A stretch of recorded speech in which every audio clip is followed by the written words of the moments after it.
अरे गुप्ता जी, हमें लगा घर में आज शादी है तो कुछ नाच गाना हो रहा होगा, कुछ हंसी टिटोली हुई रही होगी, पर यहाँ तो सब शांत पड़ा है भाई। गुप्ता जी, अब क्या बताएं भैया, जिंदगी ऐसे ही रिश्तेदारों को खुश करने में निकल गई, पर खुश कर ना पाए।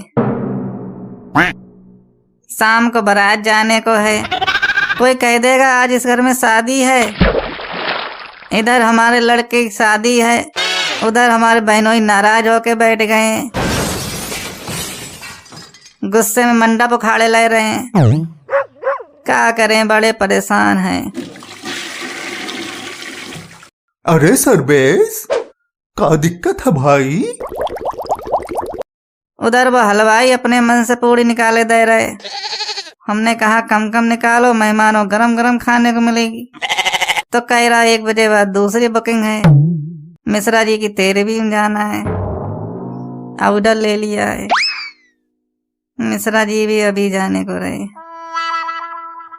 अरे शादी ब्याह में तो ये दिक्कतें लगी ही रहती।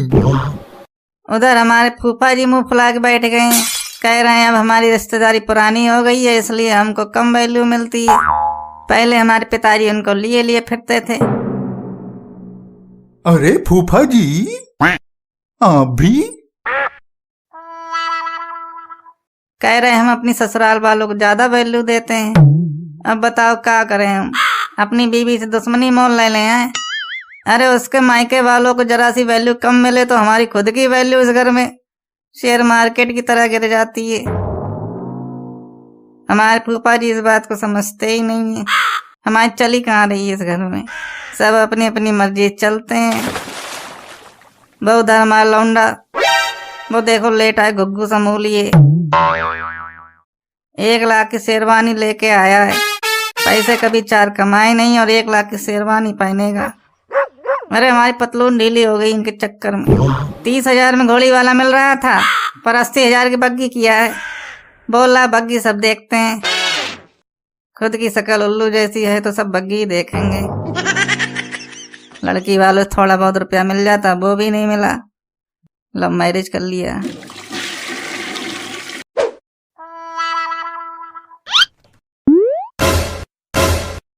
अंडरवियर की शर्ट पहना है तुम?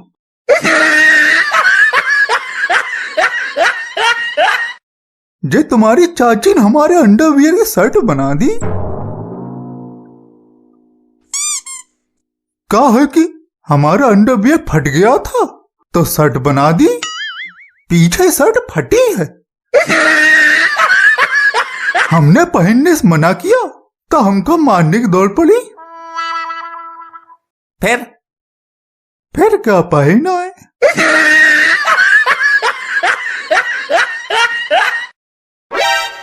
हमारे लड़के को अभी कभी नए कपड़े नहीं मिले तो हम अंडा फाड़ लें, बताई दे रहे हैं। बताओ, हमारे लड़के को एक जोड़ी कपड़े नहीं दे मिले, इतनी गरीबी आ गई इस घर में। बाहर राजू की मम्मी अभी तक सदमे में है कि बताओ इकलौते भांजे को कपड़े तक नहीं दिल पाए। अरे दिलवाए देंगे, गलती हो गई हमसे, जाए तो रहे लेने। नहीं, अब हमारा मूड हो गया बहुत खराब, अब कपड़ों से हमारे मन को शांति नहीं मिलेगी। अब हमारे लड़के को चाहिए सोने की चैन। अरे हमारा यहाँ वैसे ही भट्टा बैठा पड़ा है, सोने की चैन कहाँ से लाएं?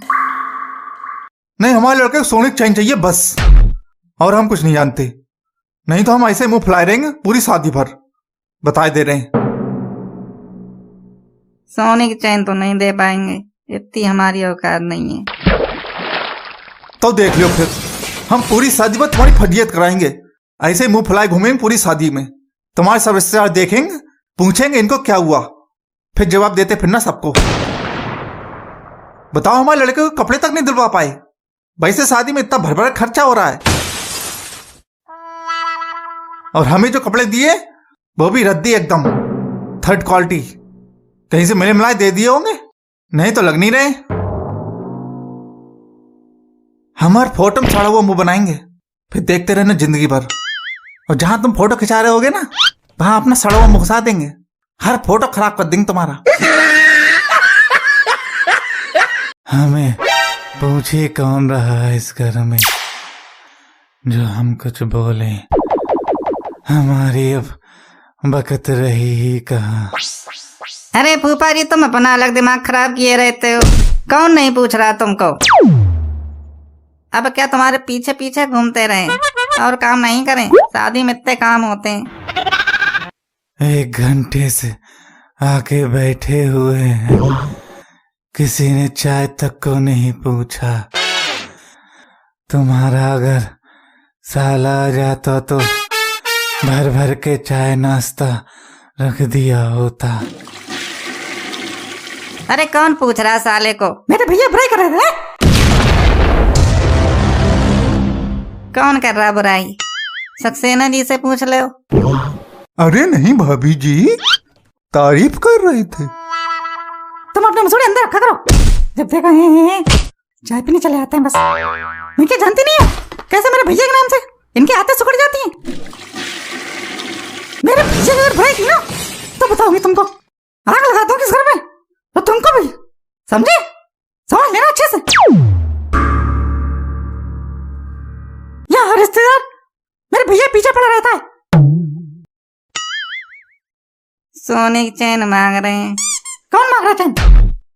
सर्वेश मांग रहे हैं अपने लड़के के लिए। ब्यूटी पार्लर जा रही हूँ और लौट के आने तक अगर निकासी की तैयारी नहीं हुई ना तो बताऊंगी तुम्हें। 4 दिन से काम करके मरे जा रहे हैं, अब ब्यूटी पार्लर भी नहीं गए। काम ही करते रहे। सोने की चैन। भाभी जी गुस्से में कितनी प्यारी लगती हैं, लाल हो जाती हैं। सबको अपनी अपनी पड़ी, हमारे तो किसी की कोई चिंता है नहीं। हमें तो सब मंदिर घंटा समझते हैं, जिसका मन करता है बजा के चला जाता है। तुम बीबे के गुलाम पैदा हुए इस घर में। तुम्हारे पिताजी हमारी इतनी इज्जत किया करते थे बेचारे, कुछ पूछो ही मत। अब हमारी बकती कहाँ रही? तुमको कौन नहीं पूछ रहा? कैसे पूछा जाए तुमको? पूरी शादी निकल गई, हमसे किसी ने कुछ पूछा? जेवर कहाँ से लिए जाएं, कपड़े कहाँ से लिए जाएं, किस किस को दिए जाएं, कुछ पूछा हमसे? क्या तय किया? चैन दे रहे हो कि नहीं? अरे चैन कहाँ से लाएं? अपने आप को गिरवी रख दे क्या? चलो सुनार के पास ले चलो, हमें रख दो गिरवी, ले लो चैन। अरे तुम्हारे पास दिल ही नहीं है देने का। दिल छोड़ो, तुम्हारा मन ही नहीं है, इसलिए इतनी बहानीबाजी कर रहे हो, ड्रामेबाजी कर रहे हो कि गिरवी रख दो, ये कर दो, वो कर दो। तुमने मेरे लड़के के लिए कपड़े क्यों नहीं दिलवाए? बोलो, मुझे जवाब चाहिए स्पष्ट। फालतू टाइम नहीं है मेरे पास। अरे दिलवाने वाले थे, कौन कह रहा नहीं देते? देते। कब देते? शादी हो जाती तब देते। और इधर सुनो, तुमने अपने साले के लड़के के लिए सूट दिया है क्यों? ये बात तुमको किसने बताई? अरे हमें क्या पता नहीं, ऐसी बातें छुपते थोड़े ही हैं। हमें तो ऐसी सी बातें पता है जो बोल भी नहीं सकते, और ना ही बोले तो ही अच्छा है, खाली अपने मुंह अपनी बेइज्जती करवाएं। हमारी तो अब कोई बकत ही नहीं रही इस घर में। अरे तुमको अपनी बकत की पड़ी है, इतनी देर सुनना है बकत बकत बकत। यहाँ हमारे लड़के को कपड़े तक नहीं दिलवाए, सोने की चैन मांग रहे वो भी नहीं दे रहे। तुमको अपनी बकत की पड़ी है। तुमको तो तुम्हारे साले ने खूब वैल्यू दी, पर हमारे साले तो हमारे लड़के के लिए कपड़े तक नहीं दे पा रहे हैं। हमारा दिमाग है बहुत खराब, बता रहे हैं।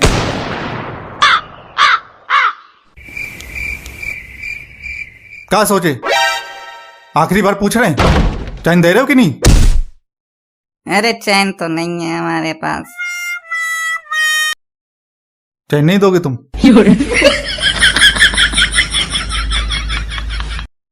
तो हम मंडप फाड़ ले रहे हैं। हाँ उखाड़ लो मंडप, उखाड़ लो, कर लो अपने मन की।